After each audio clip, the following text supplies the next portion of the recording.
day, good people. Once again, you got the grumpy old nerds in your ear. As always, I'm Uncle John, and as always, I'm joined by some friends of mine whose opinions are closely related to mine, and if they're not, they're just wrong. We sit here and talk about, just a little bit of everything, a little bit of comic books, a little bit of movies, a little bit of TV, a little bit of this, a little bit of that, just like old people do. And we tend to ramble, and that's too damn bad. You're going to sit here and listen to it and enjoy it. But allow me to introduce the people who are joining us tonight. Right here is Cousin Amayu. Hi, Cousin Amayu. Hello. Happy Thursday. Okay. And then next to her is Auntie Nicole. Hi, Auntie Nicole, with Pennywise sitting behind her. So that's my home slice right there. But home slice with that chupa cup in your mouth. And then below her is the redneck assassin, Uncle DJ. Welcome back, young man. With the what? I'm sorry. The what? The red bone. Didn't I say red bone? Hey ho. No, that's not quite what you said, motherfucker. Oh, sorry. Of course I meant red bone. You've been down in Georgia a little too long, motherfucker. Sorry. Red bone assassin, Uncle DJ, whatever. And then and then in the booty chair is Uncle Percy. Hi, Uncle Percy. Hey ho. I mean ho ho ho. That Get was him, Percy. That Get was him. a time long before now. But anyway, let's go ahead and get right into it. Oh, and pitch hitting for super producer Mel is Ja today. Ja, welcome to the madness that is our show. So, starting off with Welcome to Derry. This past Sunday was the season finale for Welcome to Derry. I have to say, I did not anticipate this show being this good, and it was spectacular. Now, but clearly Cousin Amayu has a differing opinion. Are you ready for mine? You know what? Well, okay. Let's recap this. Let's recap this last episode. Okay. Go ahead. Seeing as how this was the last episode of the season, at the end of the day, we all knew that Pennywise was going to be defeated. But the way that he was defeated, quote unquote, right, left us with a couple of questions, a whole lot of answers, and some really cool ties to the It Chapter 1 and 2 films. And The Shining.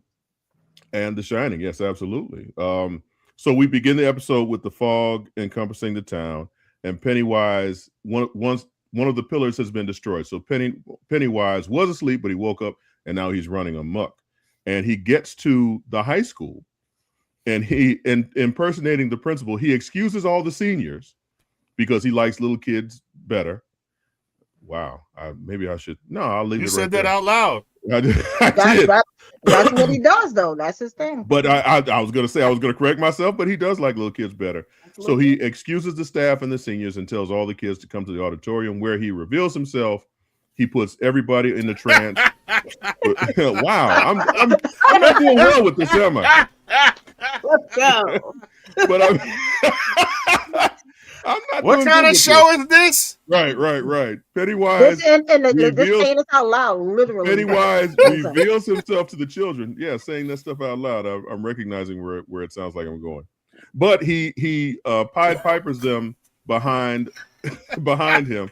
Wow, it just gets worse, doesn't it? Woo! Man, it's good to be back. He takes the children along with Will Hanlon, and he basically is saying, I'm going on a road trip and I'm gonna take my snacks with me. So Pennywise kidnaps the children. Leroy, Will's father, seeks the help of Hanlon and not Hanlon, Halloran. These H names is fucking me up. Seeks Halloran's help. Dickie. I'm sure that doesn't help either. But he goes and asks Dickie for help. Dickie Halloran. And Halloran is going crazy because he now has no control over his powers, and he's seeing dead people all over the place. They go to Rose. Rose gives him some weed and to help him kind of control his powers. And then they go searching for missing Will. The girls, Ronnie, Lily, and Marge, also are in hot pursuit of Pennywise because they have to save their friend Will. And they have actually a dagger made from the same material that the other pillars are made of. So if they can put the dagger in a tree at the far side of the lake, bear with me, that will close the cage and keep all the people and keep Pennywise in Derry. So Marge, Ronnie, and Lily find Pennywise first, along with all of the floating children. Pennywise, of course, is going to terrorize Marge because Marge, as it is revealed, is the mother of Richie, who is a member of the Losers Club. Did I say we do spoilers here? We do spoilers here. Yes. Who is a member of the Losers Club who ultimately defeats him later on down the line. He unfortunately does not get to eat Marge because Dickie goes in his head. Yeah. And Dickie doesn't gives head or that, Dickie goes in his head? doesn't that all transfix us all when there's Dickie in your head? So Dickie's in his head and he is trying to contain Pennywise. Pennywise recognizes what's going on. Pennywise breaks free. And just as Pennywise is about to actually get past the point of no return, out of the ether comes the ghost of Richie to come help his friends put the dagger in the ground and contain Pennywise once more. So we have Pennywise. We have Pennywise. Didn't you? Once again, yeah, I did. We have Pennywise once contained, because I can't remember all this shit. We have Pennywise once again is contained. He's hibernating. The kids are free. And the adults, oh, I almost forgot. Shaw, the general, got his face eaten by Pennywise, being the stupid ass that he is, trying to weaponize Pennywise. And Pennywise is like, suck it. Give me some face. So that scene there had me crying. Suck it, give me some face. Okay. Yeah. I thought I've got this theme going. I thought I might as well keep going with it. Yeah. So, the reason I knew you were reading it is because you read into the ether as into the ether, and so that kind of. No, I was wondering if those was the same. Ether, ether, tomato. All y'all suck my ass. So, the epilogue to all of this is, what's his name? Will's parents decide to actually stay in Derry to help the Native Americans. I said Native Americans, to help the Native Americans with containing Pennywise, right? And we all know where that leads Will down the road. Okay. Ronnie leaves.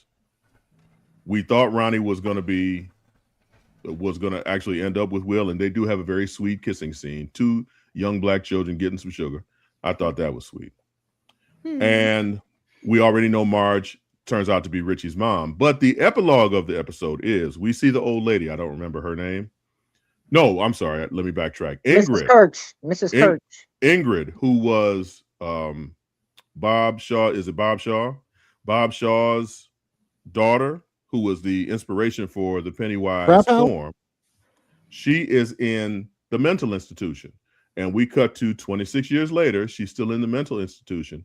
And she happens to witness another one of the Losers Club, Bev's mom committing suicide in a very creepy scene. And she says to Bev, you know, people who in Derry who die never really die. So, and that being the direct connection to the It films. And then also, because I know Nicole is going to fuss at me, there's a line earlier on where Dick Halloran basically tells Will's father, yeah, I got a job at a hotel as a chef, which leads directly to this planning. Right. And he also says how hard can one in a hotel be? Right. Forgive me for forgetting that line. So now that we're all caught up on what actually happened in the episode, go ahead, Amayu, because you look a little dissatisfied there. I want to hear it. Yeah. Okay, so this is the thing. I have to preface it with this. I'm not that big of a horror fan. So maybe that's why I pushed through the episodes to watch it for the show. But if I had something to choose, I probably would not watch this. It's It wasn't my jam. I will say that I feel like the children did great. The acting was great. That little girl reminded me of Taraji P. Henson. Ronnie. So Ronnie, Yes. the episode where she escapes the uterus All of was that. bananas. Yeah, very much so. But I Took thought months the to acting was film that. good. I mean, it was a good storyline. It's just that I'm not that into horror to be watching it every week like this. Like, Okay, so it's basically just a horror aspect. It creeped you out. Yeah, it just wasn't my jam, but I pushed Okay. through. Well, thank you for your I don't know if y'all sacrifice. gonna get me for the next chapter. I don't Says know. the woman who's seen every Walking Dead iteration there is and shit. Indeed. Right? Yeah. You know what's funny? DJ came back real judgmental, didn't He did. Well, welcome back. he? Yeah, welcome back, motherfucker. mean, DJ, yeah. did you watch? You didn't watch this at all, did you? That's No. not my jam at all. Okay. Well, Percy, did you check it out? Yeah, I'm still stuck on dick giving head, but that's just me. Okay, first of all, Pennywise was getting dick in the head, but sure. So what have you thought so far? I don't know if you finished it or not, Percy, but what are your thoughts on it so far? Yeah, I watched some of it. I didn't see the last few minutes of the episode, so I don't care. You know me. Nice. Can't wait. Same. Nice.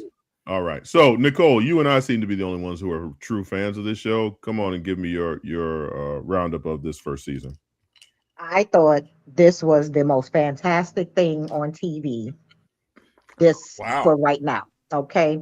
And the reason why I say this is because they literally wrapped this whole season in a bow with tying connections to all of Stephen King's movies and such a thing. The Shawshank Redemption, you're talking The Shining, you're talking about the It movies. I mean, he literally wrapped it up. And people might think it's fan service, but I think why have a show that's named after the character of everything that's been mentioned in other, Stephen King novels and so on like that.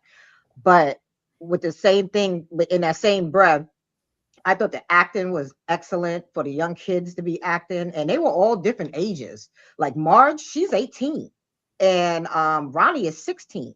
And you know what I'm saying? And a lot of this took place during they had to hold off because of the writer's strike. You're talking about the ages in real life.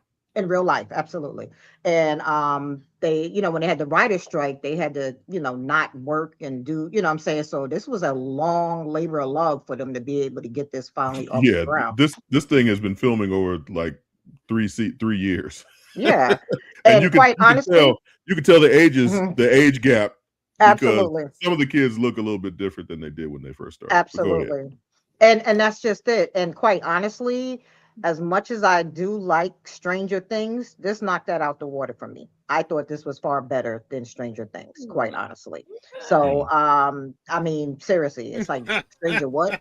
You know what I'm saying? But I mean, at the end of the day, there was some characters people had issues with, like Ronnie's dad. He was just like, really, dude, you're a father. You know what I'm saying? And stuff when the kids and everybody grabbed a gun, he was the only one with a full weapon and didn't even shoot it. You know what I'm saying? Because everybody else I lost a little respect for him when we found out that he was screwing the crazy white woman. Yes. At that point, I was just like, okay, yeah, brother, that was stupid. Seriously. Him and Leroy, Will's dad. Mm-hmm. They weren't quite the examples of black male masculinity that you would want them to be, because they folded what got real me quick. for this year. But the thing what I liked about this, and just so people know, there's going to be 2 more seasons of this, and this is as black as it's going to get. I'm here to tell you, because after this season, that's it. It goes back. It's going to go back to 1930 something, and then it's going to go to 1908. Because remember, it comes every 27 years. So we would have needed to just enjoy the season. You know what I'm saying? Yeah, they burnt up all the black people in you know what I'm saying? There you go, at the black spot. And just basically, I just thought that they did a very good job, a stellar job with the acting and so on. I do wish we would have got a little more from my little Cuban brother in the beginning, but he ended up dying in the first, couple episodes and whatnot. But Yeah, I give it to him. What's his name? Andy Muschietti and his sister did this show, and and yes, I learned I everything don't know that about motherfucker's name. His name Richie. it. Just No, like no, my no. mother This is used to the call Ken director. Fields Tootie. That motherfucker's name is Richie. Oh, that too. But no, and that's that. I want to say rest in peace, my Richie Rich. Okay, that part really got me in the feels in the ending when you saw him come from the Native American war chief. Oh my gosh, and he came and helped his friends out and stuff. And gave Pennywise the bird. Hey, Right. he did. He sat there, was like, and think about it. Pennywise couldn't do nothing to him because he's already dead. Right. So you know Right. what I'm saying. But And he was I think part of it also is that Richie was spared being eaten. The fact that he died through means other than Pennywise killing him was a part of the reason he was able to come out and do what he did, help his friends. you know, Nicole, let me ask you this. One of the reasons that I enjoyed this show, and it was scary, of course, it's a horror, but I appreciated the fact that aside from that one scene with Ronnie, even though the kids were supposed to be in mortal danger, it didn't make it weird. right. If you know what I'm saying, it was a thing where yes, this is a horror show. Yes, the kids are the main characters. Yes, Pennywise is literally trying to eat them, but it never crossed a line. You know what I'm saying? And Right. I mean, do you feel the same way? Is it Absolutely. I mean, I have to admit, the kills that was in this season were actually a lot worse than what was in the movies. I mean, yes, some of the yes, stuff that was happening was way worse, but I mean, they still kept the kids at a level to where they didn't like take advantage of the whole situation. You know what I'm yeah, saying? yeah. And just so you know, the novel, yeah, I mean, Stephen King just went ape shit with a lot of that Well, stuff, and Stephen King is bananas. you So know what I'm saying? And I'm glad they did not adapt a lot of that stuff to film because that would have just not been right. But you know, HBO is known to push the envelope, and I think I'm glad that they went more on the horror line because I think that just helped to go for people to understand. No, this is not someone that you can reason with. You know what I'm saying? I mean, this dude. But I'm sorry, I didn't mean to interrupt my own thought process. When Halloran played that trick and got inside his head, okay? inside of Pennywise And, head, yeah. yes, and smacked the shit out of his ass. He did the pip slap backwards and forwards. I thought that was one of the most amazing things. He sat there, forgot he was a cosmic being for a minute. Okay, so he was so confused, No, and that is his fear, I being a think regular person. one of the benefits of this show, one of the things I liked about this show is that even though Dickie was more powerful than he realized, he was able to tap into it. And just that little bit of delay was able to help the kids do whatever it is that they needed to do. And there were no wasted characters in this show. Everybody served a purpose. And it was just really well written, in my opinion. The simple fact from the first episode, we thought we had the main characters. Right? Yeah, yeah. Those kids were gone. It They're wiped not those kids safe. out Even from the the kids ain't from the safe. get-go. I was like, oh shit, we might be in for something a little different. So yeah, I think that if the second season is anything like this, it's going to be spectacular. Also, I forgot to mention, we also realize that Pennywise does not experience time in a linear fashion because all of these events for him are happening at the same time. So that's why we're going. That kind of explains why we're telling the story backwards. Because the Losers Club defeats him in the movies, and then he went back here to this era and he got defeated. And it kind of makes sense that he's going back farther. Trying to get to the parents. It's like he's trying to get rid of those before these kids to get rid of the lineage. And the problem is that they keep kicking his ass. So you know, it's like, okay, I have a quick question. Actually, a couple of quick questions. Okay, so y'all talked about him being like this cosmic being and all that. Okay, so that little demon baby that was born in the beginning, that was him, right? Yes. Okay, so that was like one of his personas. So is that like his origin, or was there something supposed to be before that? His origin is not of this world, believe it or not. I don't know if you guys remember me putting something out about a turtle. You know, actually, a lot can be answered by watching The Dark Tower too, but because this is actually connected to The Dark Tower, and with this, he if you really get into the lore, this is kind of a punishment for Pennywise. It was kind of like he was kicked out or whatever. That's why those shards was his prison. And that's why those shards is able to keep his ass in the woods. You follow me? And that's how the Native Americans found out. But the thing is that they say he's a god. I wouldn't say he's a god. He's a cosmic being because he was still created. And basically his arch enemy is maturing, the turtle. That's why you kept seeing a lot of turtle references in the show and so on like that. And basically that's pretty much what it is. But he has taken on so many different figures over the millions of supposed years he's been here that what you see is just whatever. But Bob Gray just happened to be his favorite. That's why he's the clown. Okay, because that was going to be my second question. I was like, what was he other than that girl's father? So he was just somebody else that he used at that time. In the books, there's no way to put any type of what he is because the Deadlights is his true form. And those three balls of light. Right, absolutely, 3 balls. And what ends up happening? It's not just me. And what ends up happening is that a natural eye, like looking at him, there's no way to describe him. So that's why everybody sees him as a spider. Like when they finally get to the point where he's actually killing and stuff like that, he turns into this giant spider, and that's the only way your mind can even figure out what the hell try to put it to what he is. Okay, thank you for clearing that up for me. Yes, sir. Yes, DJ. Yes, sir. So, even though I don't have anything to say specifically about this show, one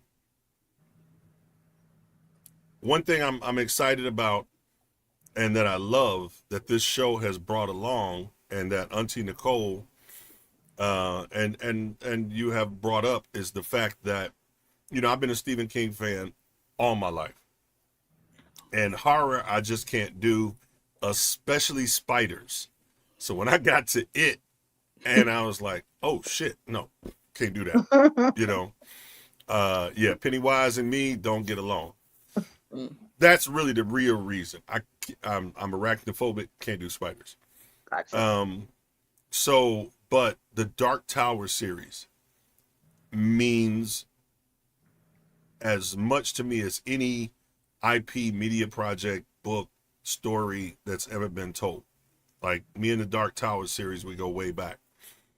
And there's so many books that align with it, Insomnia, Misery, there's just a universe that he's created.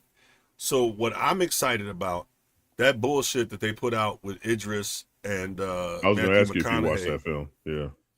I mean, I had to. I've not watched it, believe it or not. I've never watched it. I didn't watch it. I had to watch it. I had to watch it because I had to see for myself. They picked the wrong. They picked the wrong book to first of all start off with. Like if I tell anybody to watch the Dark Tower series, I'm not going to tell them to use that chapter, that story to start off with. I'm going to tell them to use the second book, which is called The Drawing of the Three, which is so fast paced and is so, just phenomenal. It gets you right into the story. It takes you in. And the first book, The Gunslinger, is kind of slow, but once you have seen The Drawing of the Three, you want to know more. Like you're ravenous. You want any information whatsoever. So you started the first book and then you skip to the third. The third is a cliffhanger. And then Stephen King gets hit by a van in real life and gets death threats because Dark Tower fans are like, you better finish this fucking series. And so he finally finishes it. But along the way, he writes all these other stories and all these other things and comes up with this whole universe, the dark half. I mean, there's so much, So that being said, the travesty that was that movie, I've read that there's a guy who is familiar with everything and he's working on it. And so at some point because this show that you guys are talking about has connected The Shining, the Shawshank, and all of these worlds together. My hope now is that people are going to realize, oh shit, what's the Dark Tower?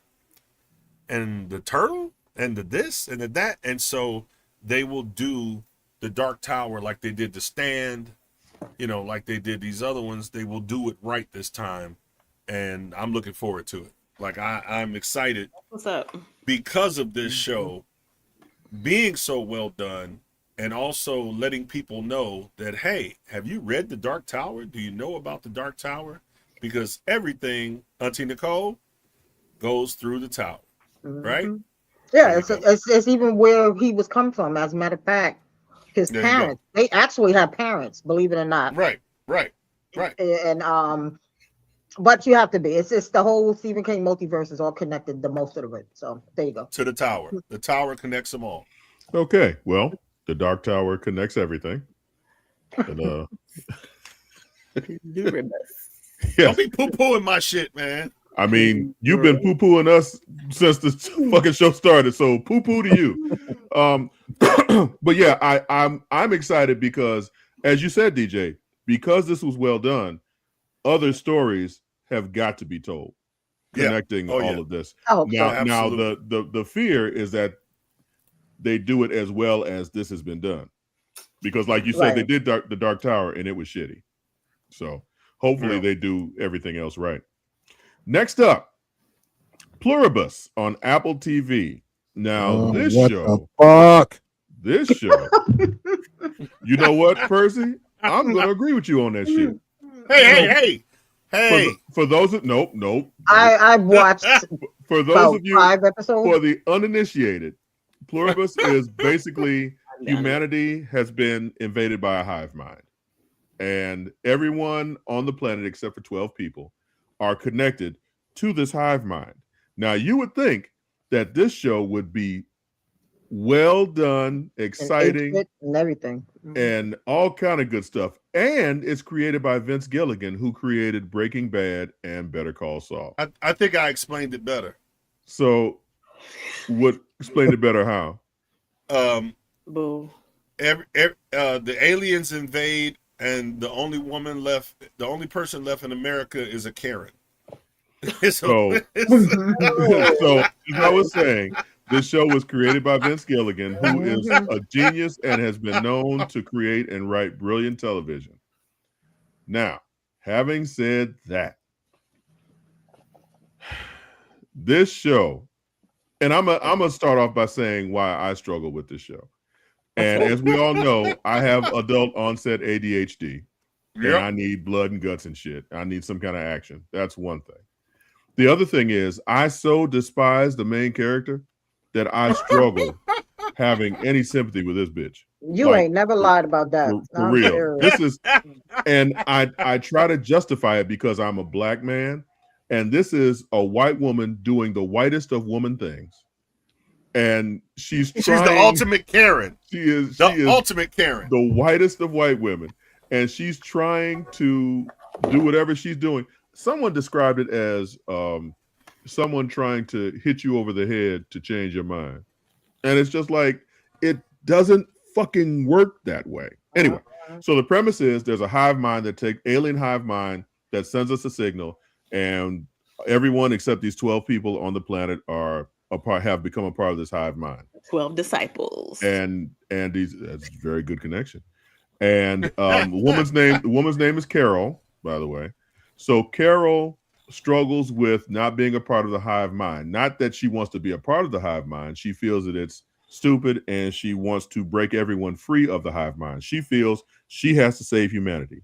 How does she go about saving humanity? By pissing the hive mind off. Not only pissing off the hive mind, but the other 11 people who are not affected by the hive mind, she pisses them off too. So now you've pissed off the hive mind. You've pissed off the free minds. No one's left to want to talk to your stank ass. No one wants to deal with your stank ass. And she inadvertently kills people. And she only pissed off 10 of them. Number 11 is actually looking for her. That's because the one guy is looking for her, because even though he doesn't want to be a part of the hive mind, we are still rooting for him because he's a likable fucking character. Yeah. So okay, so come on, somebody, give your opinions of this show. I mean, I'm hanging on by a thread.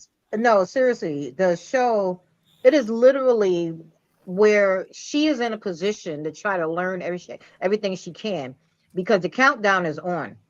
They are working on trying to get all these 12 people into the hive mind, and she is not doing nothing to try to sit there and better her stance, be kind, do anything. These people are doing everything for her.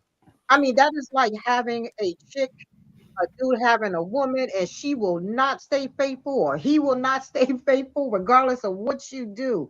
And she is doing nothing. Just outside of the fact that she's starting to like the chick that's helping her out and so on like that. And even though she put her in the hospital, she made a comment about when she was trying to kill herself or whatever that is, and she said how hot she was. You know what I'm saying? Or in her words, why does she have to be so fuckable? And so, you know what I'm saying? And I'm just, yes, she said that. Okay. And but the thing is that everyone is, it's like, how can you be so evil to people literally at your beck and call? And instead of taking this moment with trying to learn, you have a unique position where you're not connected to these people. So you could sit there and actually try to learn some stuff. She knows how to study. She knows how to get information. She knows how to do all that. She's a writer. And she does nothing but sit here and be an asshole. Everybody else is taking full advantage of this, at least up until the time they decide they're going to take over. It's her and Manusos are the only ones who are not happy about the situation. Right. And so I'm sitting in here and I'm like, it's just so, she's insufferable. I don't even understand how, and maybe that was the goal, to make her just a freaking, DJ, a Karen. That maybe that's the goal. Most definitely they wanted to make her insufferable, because I'm convinced that there's going to be an arc of some kind where she still is trying to save humanity, but she isn't as, I don't know the word other than being a bitch about it. She's going to turn. There's going to be a turn at some point, but it's so far down the road because she has gone so far to one side that it's almost impossible to fucking root for her. I mean, at the end of the day, do we want to be controlled by hive mind? No. Fuck no. But goddamn, bitch, can you not alienate every fucking body?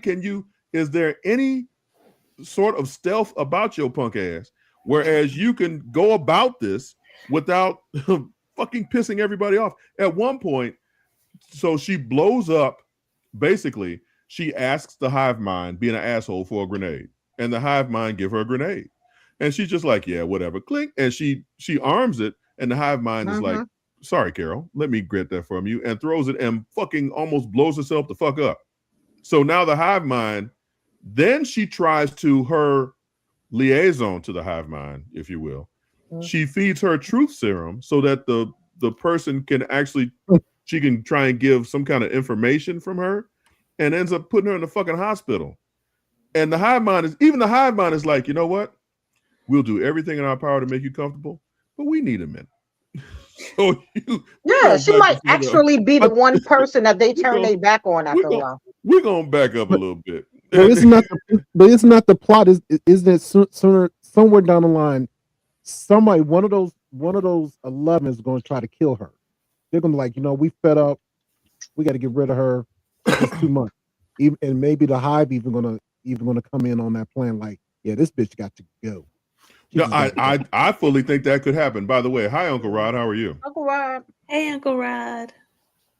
Well, what's going on, everybody? Yeah. What's happening, bruh? We're talking about DJ, my man. Sir. So we're talking about Pluribus right now, Uncle Rod. I don't know. Okay, y'all keep talking.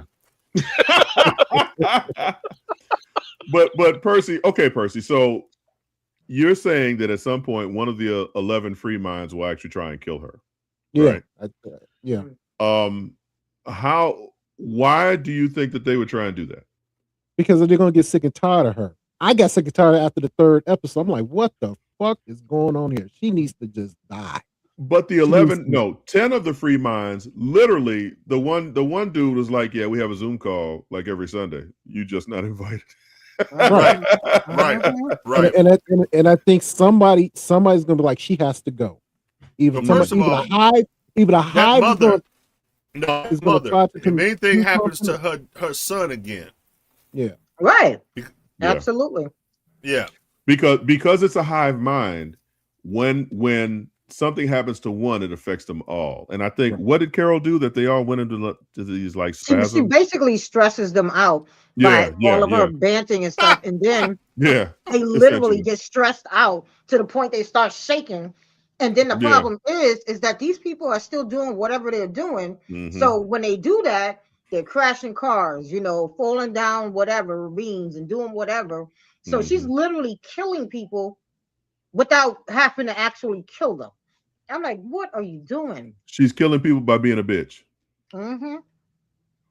So it's hard to root for this motherfucker, which Vince Gilligan, again, who is the creator of this, in his infinite wisdom, may be saying, okay, I'm going to make this woman so irredeemable. That must be the point. It's got to be that at some point, you're going to have to say, okay, that her character arc is going to be huge. That's going to be a wild-ass swing, because at the end of the day, she out there just killing motherfuckers and just being an asshole. But anyway, at the end of this last episode, she actually wants them to come back, and she paints in her driveway, come back, which is interesting because she can get on the phone and call them, but that's neither here nor there. So my question to you who are watching this show, when she's telling them to come back, is this maybe her plotting some sort of plan, and she needs them to come back in order to execute that plan?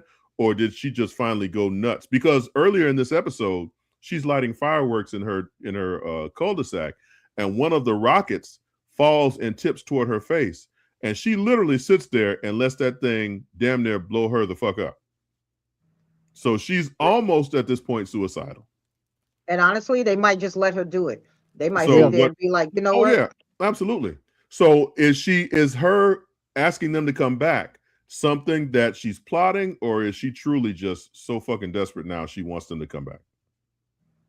I think she crazy as a motherfucker. She just nuts, just crazy. Well, and if they do come back, like I said, I think it's going to twist where somebody's going to plot to try to take her out.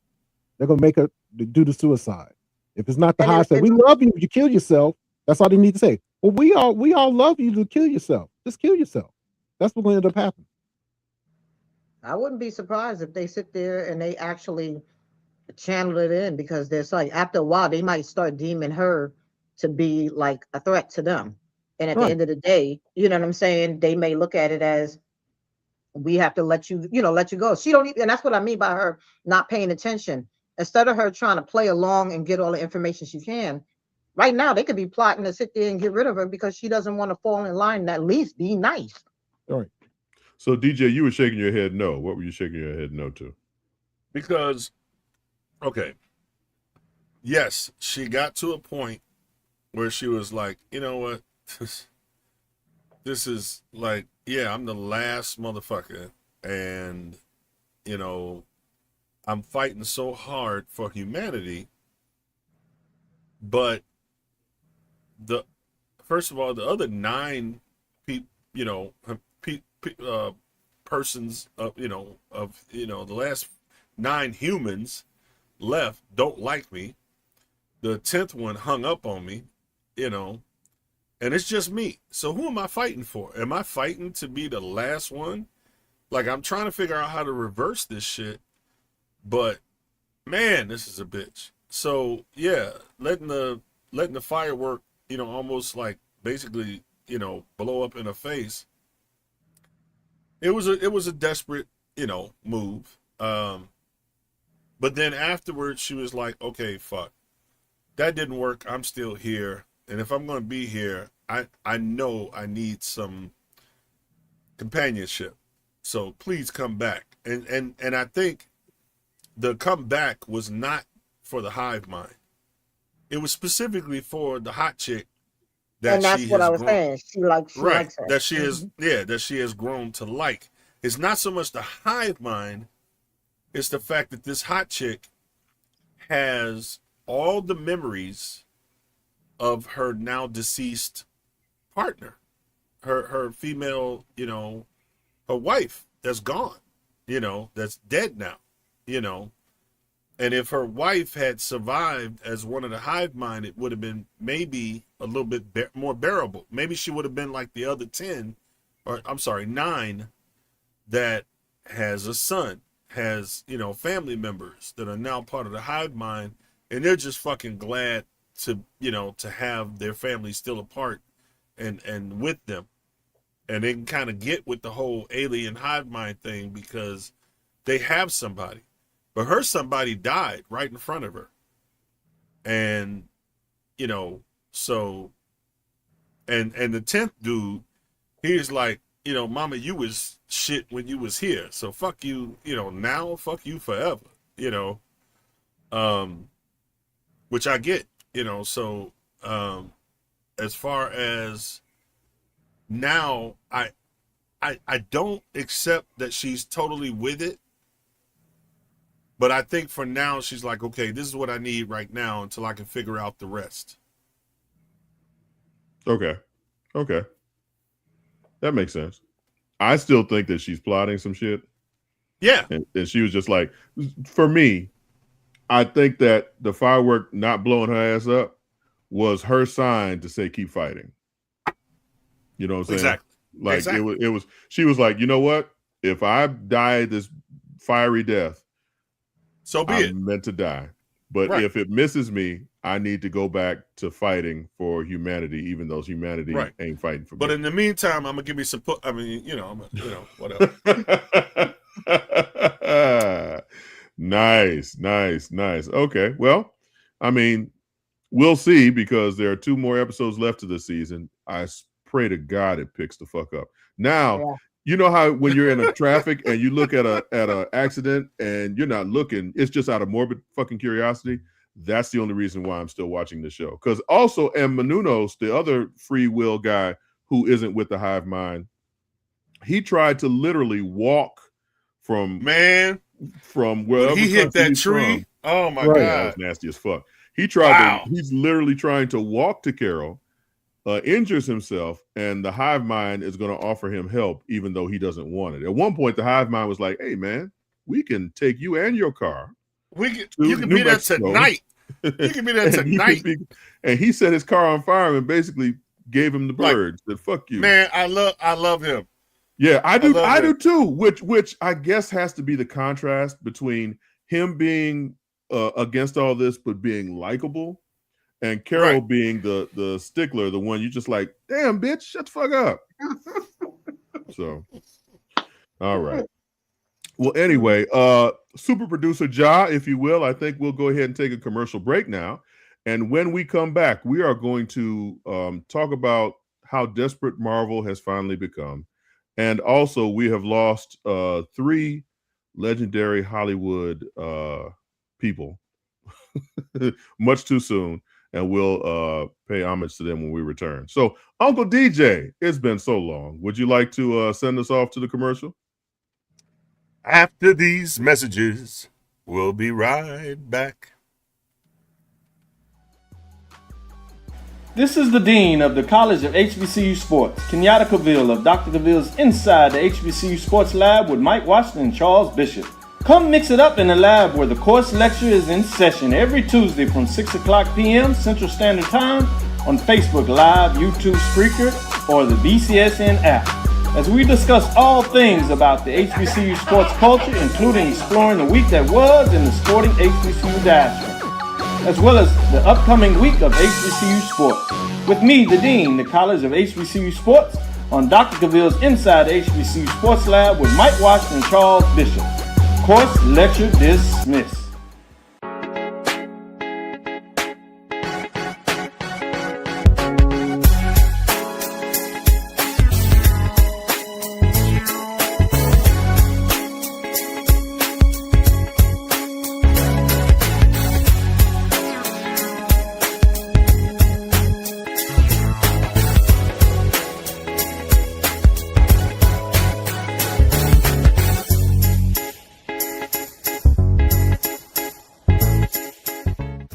It's never too early to plant the seed, to share the tradition, and instill a sense of pride in your HBCU with your little ones. HBCU Pride and Joy Children's Boutique helps you share your school spirit with a wide selection of adorable kids apparel and accessories officially licensed from your favorite HBCU. Visit hbcupridejoy.com and follow us on all social media at HBCU Pride Joy on Facebook and Twitter. For over 30 years, HBCU Image has been more than just an apparel store. We've been a movement, a statement, a legacy. We celebrate the pride, the purpose, and the culture that make historically black colleges and universities legendary. Whether you're a student or a lifelong supporter, our gear lets you wear your HBCU story with confidence and style. Because when you wear HBCU Image, you're not just wearing clothes. You're wearing culture. You're wearing pride. You're wearing purpose. HBCU. College football fans, the Cricket Celebration Bowl is celebrating 10 years of crowning an HBCU national champion. A champion will rise at Mercedes-Benz Stadium on December 13th as the MEAC and SWAC champions clash in Atlanta. Join us for championship football, interactive fan experiences, and iconic marching bands. It's an HBCU family reunion that you don't want to miss. See who will be crowned the next HBCU national champion. For event and ticket information, visit thecelebrationbowl.com.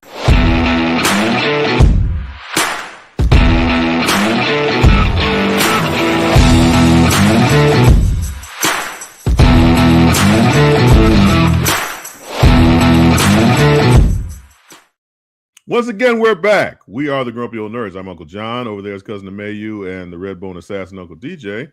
Down below us is Uncle Rod, Auntie Nicole, and Uncle Percy. So, I wanted to ask, and I think this is a subject that we can all have express an opinion on. I honestly think Marvel has kind of hit rock bottom. And the reason that I say that is because we have been regaled over the past few days, maybe week, over the fact that there will be 4 or 5 teaser trailers for Avengers Doomsday that will be coming out in front of the next Avatar film. I don't give a fuck about Avatar. And we've got teaser trailers for a film that's not coming out for another year. It's not coming out until this time next year, 12 months. And on the and on the Russo brothers, I guess, Twitter account, they've put up a countdown clock as well. We know it's going to be a year. Why in the fuck are you reminding me there's going to be 365 fucking days?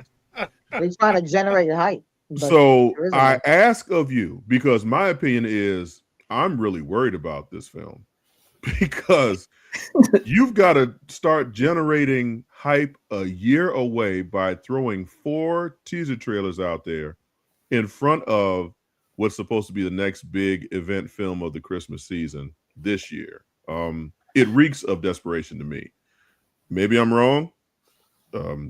Feel free to regale us with your opinions. First of all, let me pick up my mic. First of all, no. Okay, y'all know how I am when trailers come out and it's like a very long way away. Like, don't even do that. We might be dead by then. Hate to be morbid, but I'm just saying, a war could break out, and next thing you know. So like a year. What kind of slut do you need to be to tease someone 4 times? 4 times? Jeez, like that's dumb. It's dumb, and I'm annoyed. And for that reason, that made me not want to see it. But I'm gonna see it anyway if I'm still alive this time next year. But it's dumb. It's stupid. Count down. Okay, I'm done. I'm done. Okay, Uncle DJ. I mean, what can you say behind that? Shit. This motherfucker texted me 4 times, but he said that, we could go out next year because he got shit going on this year, and we're not gonna be able to get together because some bullshit, but I'm not putting a whole lot of weight into that because, who the fuck is gonna wait for some guy for a whole year? Fuck that. But I mean, if I'm not doing anything next year, I might go out with him. Oh my. Okay. I'm both intrigued and a little confused by what you just told us, but okay. I Uncle think Rod. cousin of May, you get that shit. Okay. Come on, Uncle Rod. Can't hear you, sir. Still can't hear you. Still can't hear me? No, we hear you. We got there you go. Okay. All right. So continuing the theme.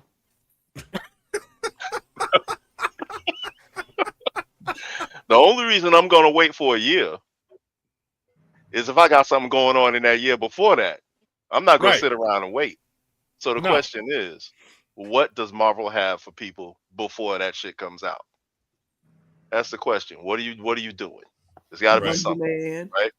They got 4 trailers. Now also, Aquaman 3. No, that's DC. Okay. Now also, you got to take into account it's the Russo brothers, so that's why you're gonna see it. Because regardless of how long it takes, I'm just worried. You're gonna go see it because of the job they did with the last 2. Yeah. Okay. Auntie Nicole. As long as I'm not getting my hair done that day. But no, my God. no, but seriously, I think what it is, they're trying to generate this hype and so on. But I'm like, it's a year away. You don't generate hype from now because I'm gonna forget about this next week when the next best thing comes out. You know what I'm saying? But I'm sorry, Marvel right now as it stands, I don't think they'll ever achieve Endgame notoriety again. I think that's it. This is over. That ship has sailed. All right, Uncle Percy. Okay, so with all the bullshit that comes before that movie, I think that's the reason why they're pushing out these 4 trailers, because I don't even think Wonder Man is going to pull off, or the Spider-Man movie. I don't think it's going to pull what they expect that's coming out. So they're trying to push everything, and like Auntie Nicole and Uncle Rob was saying, they're trying to get that in-game movement back, or even get close to the Black Panther type of scenario, but it's not going to happen.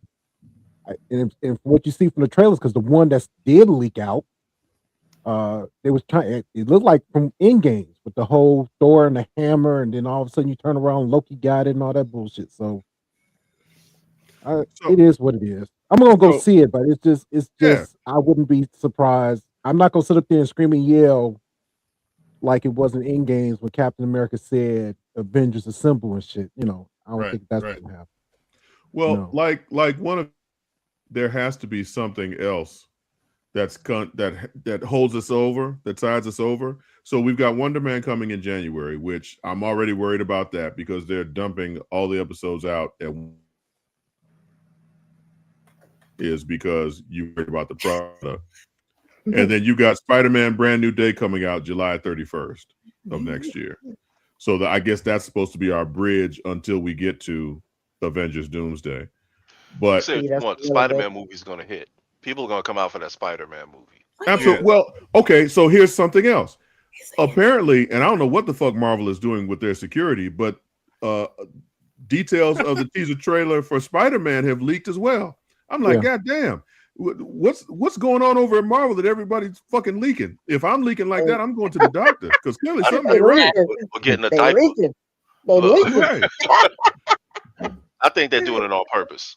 Of course they are. And that's what I was going to say. They're doing it on purpose. There you go. And that's why I'm scared, because if you feel the need to leak all of this shit when you could just fucking release the trailer, now what's going on? Why all the covert activity? Clearly you worried about something. So no, I'm not even feeling any of this shit. Am I going to see them? But yes. Okay, but in honesty though, nowadays you can put some shit out on purpose and it won't get nearly the hype of some shit that feels like, ooh, that wasn't supposed to come out. That's a mistake. That's a leak. There's more hype with a leak than there is some shit that comes out on purpose. I would counter that with the fact that Marvel is a name brand, the Avengers are a name brand. If you just fucking put it out, people are still going to say, ooh. You bullshit. You just said yourself, is Marvel dead? You just said, grumpy old nerd, is Marvel dead? Yes. Is it over? Yes. Blah, blah, blah. So you don't think they've heard that talk? You don't think that they've heard the same thing? And so in order to generate some interest, maybe you gotta, do the leak, do the covert shit, The covert shit makes people worried. That's the problem. We would be talking about this if they had released it or if they had leaked it. Either way. Again, I'm saying but because we're talking Marvel about is the brand that it is, we would be out there talking about it regardless because they have to put this whole it leaked. That's why it's a problem because now you're talking about, if we sneak it out there and say that we didn't mean to do it, if we just put in a tip, we still gonna get them interested as opposed to giving them the whole thing. I'm not sure who's been married longer, you or Uncle Percy. Percy. Okay, so I don't know nothing about this shit, but when the shit gets a little dry, a little dull, don't you have to lube it up? Lube it up, do some shit to generate some new interest or something. A little role play. I don't know. Wait a minute. Maybe meet it in the bar, act like it. Because you haven't been here for a while, and I'm gonna let that shit slide. It's gonna slide. You meet at the bar, act like you don't know each other. I don't know, But no, check what? Can you guys hear me? Yeah. Hey, John. Hold on. Yeah, what's up? Okay, look. I've been listening to the show, and I'm sorry. I was out on the road, and I was gonna be here so y'all could do the late show. We really might have to move y'all till after 9. So y'all dropping the F-bombs, boy, like whoa. Blame DJ. It's because I didn't use one of them. Maybe one. That's what she said. Maybe one. So you called me a motherfucker. So yeah, I did. So because you are. But okay. In all seriousness, getting back to the subject, I just feel, and again, it's me, that with the proper marketing, I mean, this is a I'm about to do it. This is a damn year away. We're looking at 12 months. And you put up a countdown clock for 12 months. You've been talking about this movie for ages. And I think that we're at also another giant red flag is that Marvel seems to be on this kick where it's all about the cameos. It's not about the story itself. It's all about the cameos. If we can throw in as many characters as we can at any given point, that will make the masses come out to see these films. It started with Robert Downey Jr. as being Dr. Doom. Okay, we can kind of see that. And now all of a sudden, Chris Evans is coming back as well. Well, damn, we thought he was done. When he came back in Deadpool and Wolverine, it was cool because he was mocking himself. That's cool. Right. But now this is supposed to be a serious story that's supposed to set the tone for the next 10 whatever years of Marvel storytelling. John. When do we get to the point where we can go back to this just being we can have one film with one hero, one villain, and the story is told? John. Or maybe I'm just an old ass man. John. No. John. No. What kind of movie is it, John? Well, it's a Marvel film. Absolutely. It's based on what, John? Doomsday? Comic books. Secret Wars? Based on comic books. Yeah. What happens in comic books all the time, John? You get cameos all the time. Okay. From characters from all across the universe. I'll give you that. Now, just hear me out, right? This ain't a comic book. So this it's a film, but it's a film based on a comic. And what have they been doing? They've been putting cameos in and Easter eggs, just like in comics, and that's what's been drawing people into it. That's why people keep coming. Okay. Now, so as far as the timing of it is concerned, I think the timing of it is a little alarming. I agree with you on that. But again, like I said before, if you got options before that to tide you over until that comes out, you're not as pissed off. Like Wonder Man, I don't have any confidence in. I'm with you. The Spider-Man film is going to hit. That's going to be the thing. I think that's going to be very important. That's going to hold people over until Doomsday comes out. That'll get us halfway there. Okay. Now, if Disney was smart and they pull out these trailers, and they're gonna continue pulling out more trailers. Well, if none of that shit was in the movie at all. Now, if they pull that shit off, I would be like, oh, okay. They just bullshit us along all the way up. Yeah, we'll be more pissed off. Saying, watch this. We flipped everything on you. None of that happened. Yeah, there was some stuff in the Infinity War trailer that wasn't even in the movie. Yeah. And that's what a teaser trailer is. Sometimes it's just a compilation of different parts. So they get the final cut. Yeah. Okay. So I'm worried. Forget it. You're always worried. I'm worried. Yeah. I'm not worried. I'm just annoyed with it. That we're getting trailers a full year. It's dumb. Actually, more than a year than what the actual film is coming out. No, it seems stupid to me. But maybe it's just me. Okay. Well, y'all I'm not cool gonna with get it. I'm not gonna get teased for a year and somebody not hear about it. Okay, it better have a great happy ending. I know I haven't been here for a long time, but I'm thinking about the date.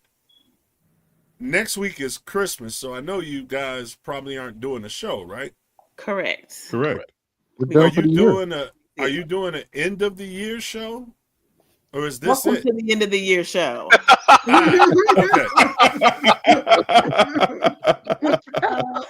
Is that why you dressed up? Okay, all right, cool. You know, every now and again, if y'all were to read the messenger, that would be really nice. So, okay.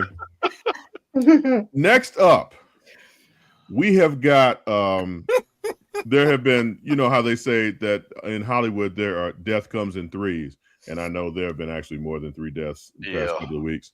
Yeah. But we gotta touch on these 3 particular passings. First up is Rob Reiner, who unfortunately passed away a few days ago.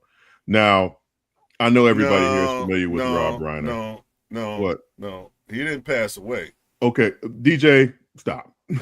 I got you, DJ. Okay, chill, because we're not gonna get into the. No. I don't want to get into that. I'm just saying that motherfucker didn't pass away. Okay, so Rob Reiner is no longer with us. Is that more acceptable to you? That's okay. Okay, Rob Reiner passed away a few days ago, and I know that we're all familiar with his work, but I just wanted to go over some things that from 1984 to 1994, he was can't miss. The films that he did. Love Stories. This is from his first film. This is Spinal Tap, Stand By Me, The Princess Bride, When Harry Met Sally, Misery, and A Few Good Men. And I wanted to spotlight those because that showed the breadth and width of his talent. You go from flat out comedies, mockumentaries, to about as serious a courtroom film as can be. Rob Reiner was such a talented director and an actor too, because we first met him on All in the Family. He was Meathead. And it's a travesty that he's no longer with us. Truly talented. Anyone want to add anything to that? Please feel free. I'll just say that it was amazing to see that he was able to do Misery. That I didn't see that coming. Because that shocked me just as much as Steven Spielberg doing A Color Purple. It's like to me, it's like you didn't see it coming from these particular directors, and it just ends up being a fantastic movie. And, I can see that. You know, the difference in the type of style, and the type of that they normally do. Because I mean, Rob Reiner did a lot of romantic comedies, you know, and then he did When Harry Met Sally. And that was so huge, and it's a romantic comedy. And then he did Misery, like right after. So that's like a whole amazing. No, he could take on damn near any project. A Princess Bride was a fucking damn near swashbuckler, and wrapped in a comedy. So it was just like, wow, you know, he was absolutely. And of course, he was the son of. He was the son of Carl Reiner, who is a Hollywood legend in and of himself. So the biggest, one of the biggest.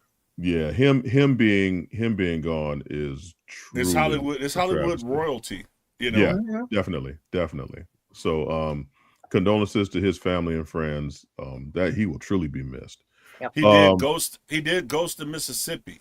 Yes, you know, and the American president, and so we know his politics, but you know, though for the American president was like the what do you call it, the nice way of saying shit, and then Ghost of Mississippi is just like, you know, like punch you in the face. So yeah, he encompassed the entire spectrum of entertaining, so he definitely is someone who will be missed. Absolutely.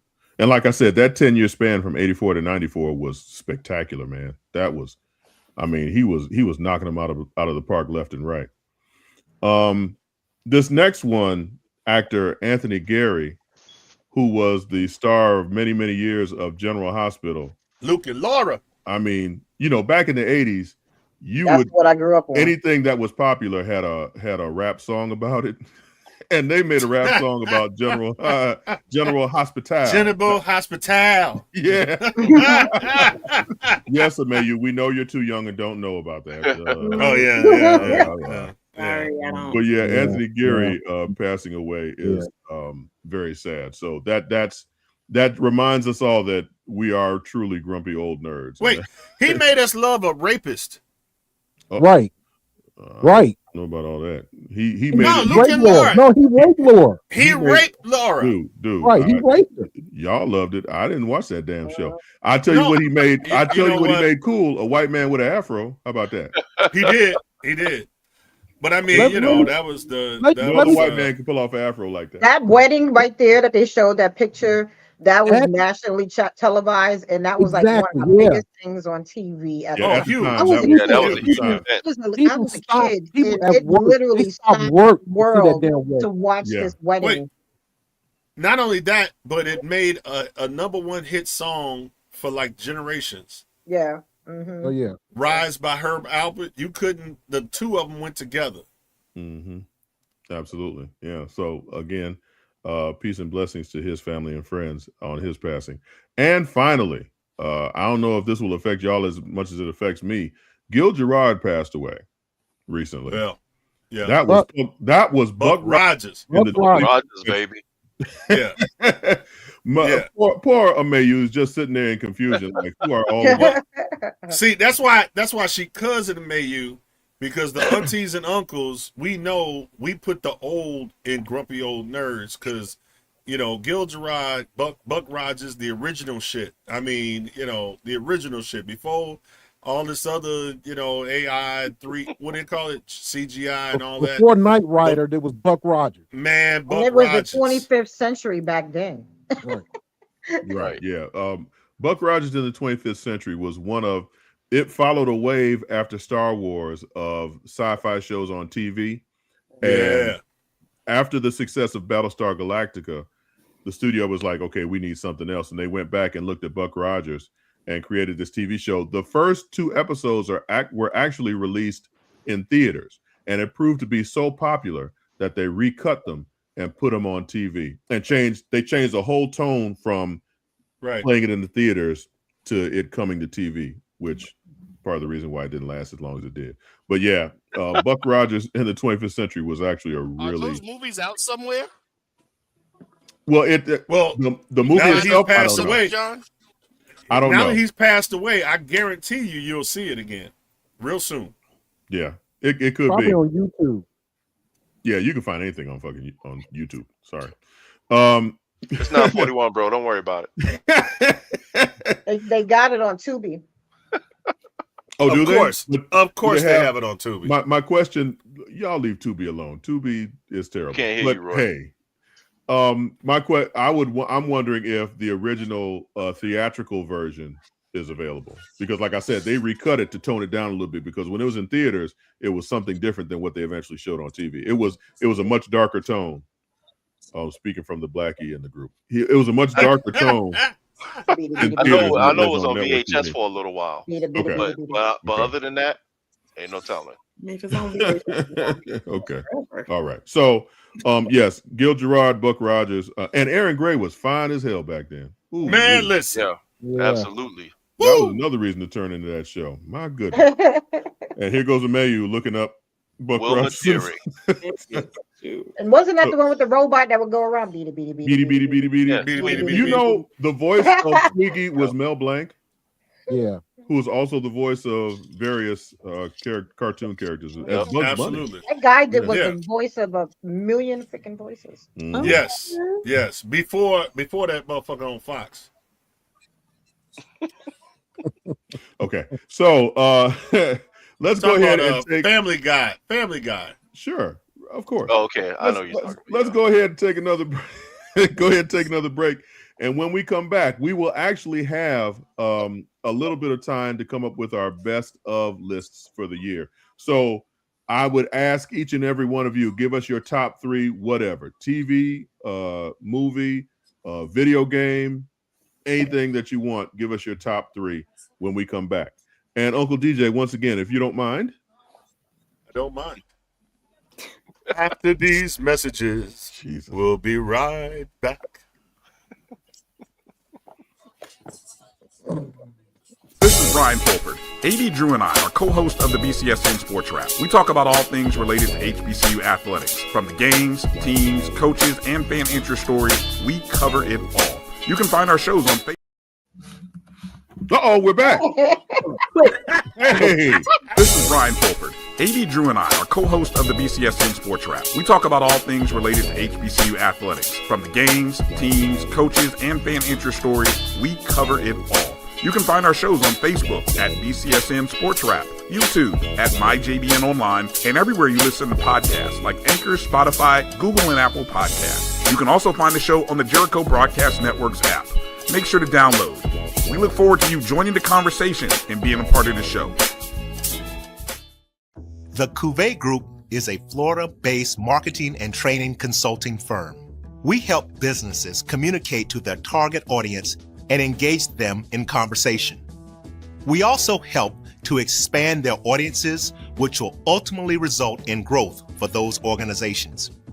In addition to being a certified constant contact specialist, my colleagues and I are also certified in John Maxwell Leadership Principles. We use these proven principles to conduct workshops, training, and private coaching sessions for individuals and companies looking to take things to the next level. Contact us to schedule a free consultation. Issues today, don't delay, call Cuvée.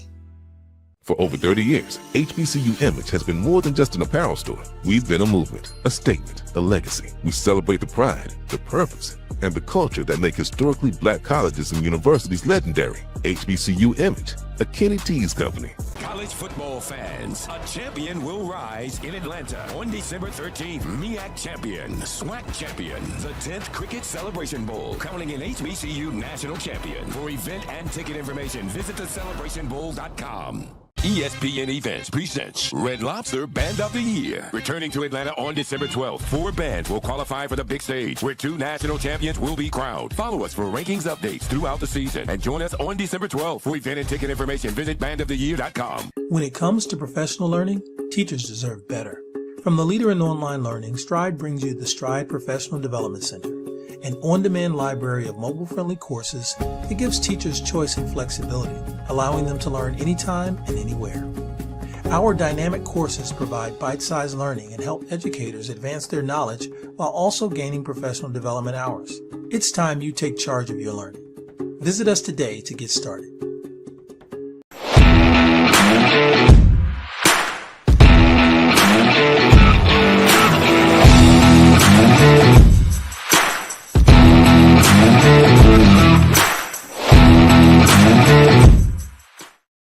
Hey, we're back once again with the Grumpy Old Nerds. I'm Uncle John. Over there is Cousin Amayu and Uncle DJ. Damn, forgot your name for a minute. Down there is Uncle Rod, Auntie Nicole, and Uncle Percy. So, seeing as how this is our end of the year episode, and you won't be hearing from us again until January, I asked each and every one of our distinguished panelists to give their top 3 of movies, TV, comic books, games, whatever platform they chose to pursue. I will start off with my top 3 films of 2025. Number 1, of course, would be Sinners. Sinners was spectacular. I like the take on vampire films, and it wasn't really a vampire film in as much as it was just a film with vampires in it that Ryan Coogler produced. I love the fact that I love the fact that he did what he did. Not only that he did what he did, but it pissed white people off. So that will always be aces in my book. Michael B. Jordan gave a spectacular performance as twins. It was just all around good film for me, and I enjoyed it. A lot of times, if I can stay awake for an entire film, it's good. Next up is Predator: Killer of Killers. Now, this was a film on Hulu, animated film on Hulu that helped to expand the lore. Forget you, Amayu. That helped to expand the lore of the Predator films. I felt that it was extremely well done in the fact that it gave us not only some more insight into the Predator films, but it also helped to expand the Predator films. And that little Easter egg they put in at the end of it also was an unexpected treat. And finally, my third top film of the year, and I'm going to hear a lot of shit about this, was Thunderbolts. I thoroughly enjoyed Thunderbolts. I think that the criticism that it got was undeserved. I feel that it actually went back to a certain old way of Marvel storytelling where it dived not so much into the superhero of it, but into the mental, psychological aspect of it. Every single member of the Thunderbolts was psychologically broken. And the fact that they came together as a family was exciting for me. Did it end the best way it could? Nah. They kind of bailed at the end and gave us that regular Marvel shit. But I enjoyed it. I thought it was one of my top 3 films of the year. So if anyone else would like to go next, feel free. I'll volunteer for tribute. Okay. Sinners is also on mine, but I won't get into all the extra details just because we've talked about it and probably ran it into the ground. But anytime I can get to Michael B. Jordan's, baby, sign me up. Okay, so I took mine from the list of the top 15 movies from 2025, and I didn't see all of them, but the ones that I did see that I thoroughly enjoyed. I really liked Weapons. I know it was a little weird for some people, and they was kind of like weirded out. And then when it came to television, people watched it and they was like, "Oh, what are y'all talking about? It wasn't that great." I feel like some movies you have to have that movie theater experience, and that was one of those movies. Predator: Badlands, a recent addition. There was so much that for me personally just gave it that extra little something to make you want to go see more of the Predator movies. I even went back and watched some of the old ones just because I was just like, I want to see some of the older ones. Now, if there were any children on this show, they would vote for K-pop Demon Hunter. Yes. I actually did see, and it was not that bad, but it definitely didn't make my list. The Long Walk would be my other one. I don't know how many of y'all saw that one, but Stephen King. Exactly. Like, don't say anything about it, though, because I'm going to watch it this weekend. Definitely see it. I'm not going to do any spoilers, even though it's been out for a while. But the main actor in that one, I can't think of his name, but he was also in that last, was it an Alien movie? Alien Romulus. Romulus? Yes. Romulus. He was in that as well. And to see the different characters, I was just like, okay, I don't know who this new guy is, but I like him. So that's it for me. Thank you. And I like Superman too, but DC, carry on. Okay. DJ, you got anything? Or you want to go to somebody else first? No. I'm good. So I'm getting a list of stuff to go back because it's been a year.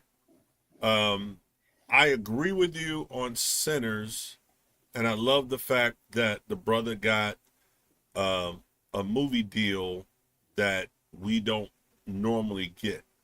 Yes.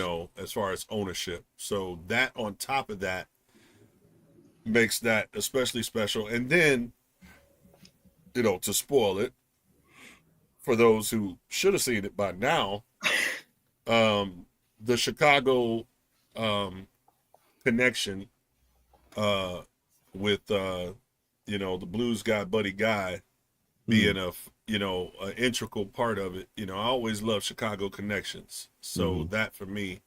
But one caveat is that I haven't seen one battle after another because I haven't been to the movie theater in a while. And I plan on paying for that probably, maybe even tonight because I'm in the mood because I've heard such phenomenal things about it.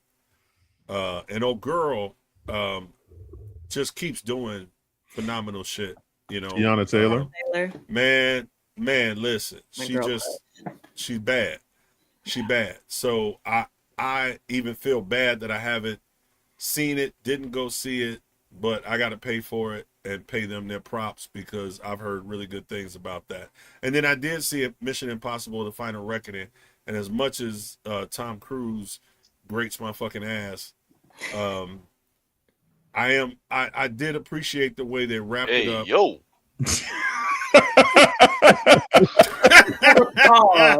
He said, "Hey, yo." Pause.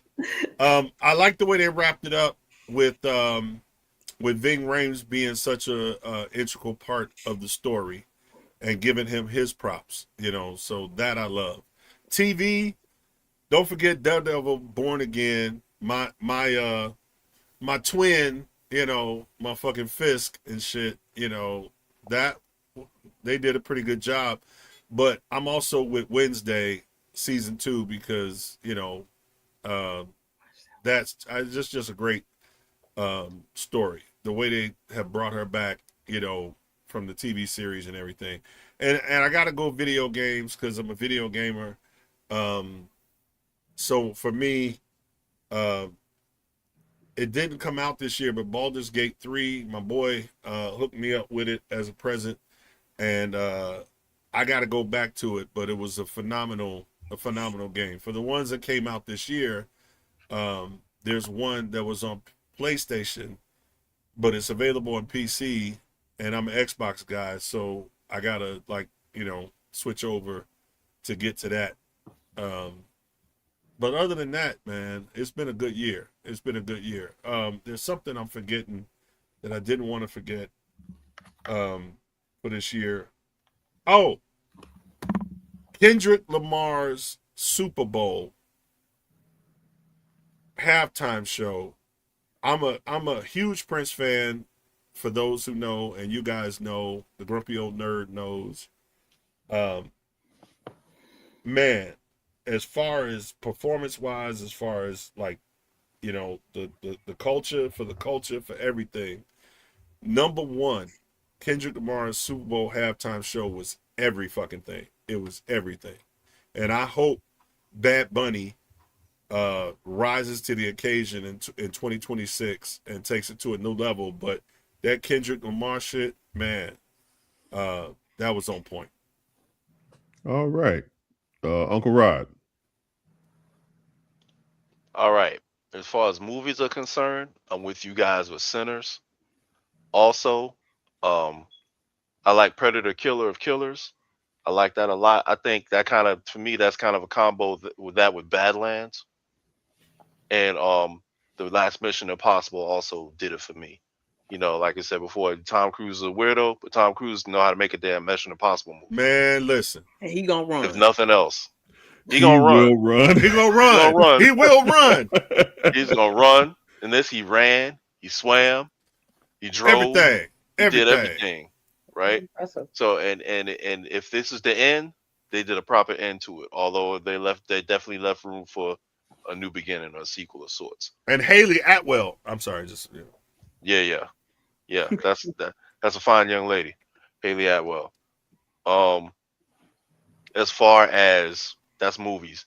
Now, as far as comics, DC I think did a hell of a job with Absolute Wonder Woman, Absolute Batman, and really Absolute Superman. But I don't want to have a DC sweep in that. So, One World Under Doom by Marvel was really good as well. The Fantastic Four comics were good this year for Marvel, and also this last coming in kind of like right under the wire is the Imperial series in Marvel, the top 3. Nice. Okay, Auntie Nicole. Well, as the same with as we've all agree on, Sinners. That is one of my absolute favorite movies this year, especially the scene where he breaks the the veil between The past fourth and wall. present, Well, and it just was absolutely astounding.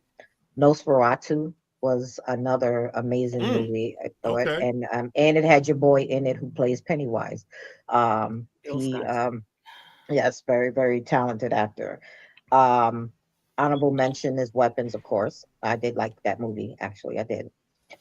It Welcome to Derry, hands down, has stomped everybody out the water. I'm sorry, even Severance. I'm there. I like Severance, but Okay. It Welcome to Derry has literally taken the lead. Stranger, what? Okay. Anyway, carry on. Something about that clown. Yeah, she's really digging that clown. Uncle Percy. Small like Scarsburg. Okay, so yes, so of course, Sinners, yes, everybody agrees, Sinners. But I'm gonna change it up a little bit. One of the my second movie that I liked was The Highest to the Lowest. I think that was going to be Spike Lee's comeback. I thought it was going to be his comeback movie. I thought he was going to get be nominated for Oscar, but with all this other bullshit that came out, I think they're going to push him to the side. But I think that was one of the better movies he's done in quite a while. And then the last one, and I forgot about it, but it was actually pretty good. Was oh man, I forgot the name of that quick. With Keke Palmer and SZA. Oh, what was the name of it? Oh, I know what you're talking about. One of them days. One of them days. One of them days. Yeah, I think that was a pretty good movie too. TV wise, Paradise. Man, I don't know what to say. I can't wait for season 2 to come out for Paradise. Okay, I got to go back. Actually, I like The Pit. I don't know because I'm a Pittsburgh fan or whatever, and he's working in the Pittsburgh hospital. But The Pit, pretty good show. That is a good show. And then last but not least, I'm gonna kick myself in the ass. But I will say Peacemaker. I'm sorry. What'd you say? Uncle Percy? What'd you say, Uncle Percy? A little bit louder. Huh? No. Repeat. What'd you say? Repeat it. I'll say it for you, Percy. He liked Peacemaker. Oh, okay. All right. I watched it again. Wow. And I motherfucker. Sorry, Roy. I just have to let that out. All right. Well, some very obvious choices, but some very diverse choices as well. I want to thank each and every one of you who have watched this. What are you pointing at? My honorable mention. Okay. Who have watched us over the past year. Thank you for rocking with us and for continuing to be entertained by us. And I want to thank my fellow nerds. Definitely, this has been a labor of love, and I enjoy doing this. And I enjoy when we aren't on the air. My Thursday nights are just like, what the fuck should I do? So I enjoyed doing this with you all each and every week. Yeah, I'm sorry, I tickle myself sometimes. And we look forward to rejoining you next year. So for and Mel, hope everything's cool. Please, Die Hard is a Christmas. Yeah, we didn't get into that. Period. Yeah. So absolutely. Super producer Mel, we hope everything's all right. Super producer John, thank you for stepping in. And also Thanks, Uncle John. Royce, thank you for stepping in. Appreciate So you. for Uncle John, Cousin Mayu, the Redbone Assassin, Uncle DJ, Uncle John, Rod, Uncle John, Auntie Uncle John, Nicole. Nope, Uncle I ain't John. doing it. I ain't doing it. No, Uncle you Percy. forgot somebody. No, seriously, you forgot somebody. Who did I forget, Uncle Percy? Uncle Tony. You forgot about Uncle Tony. I didn't Uncle forget Tony. about him. If you let me get it out. Oh, okay. There That's you go. That's what he said. Hey, If you let me get it out. Hey. Also for our special contributor, Uncle Tony. Pause. I thought somebody actually pressed that button. That was really good, Nicole. From all of us to all of you, we hope your holidays are pleasant and bountiful, and we will see you on the other side in the new year. Thank you, and night.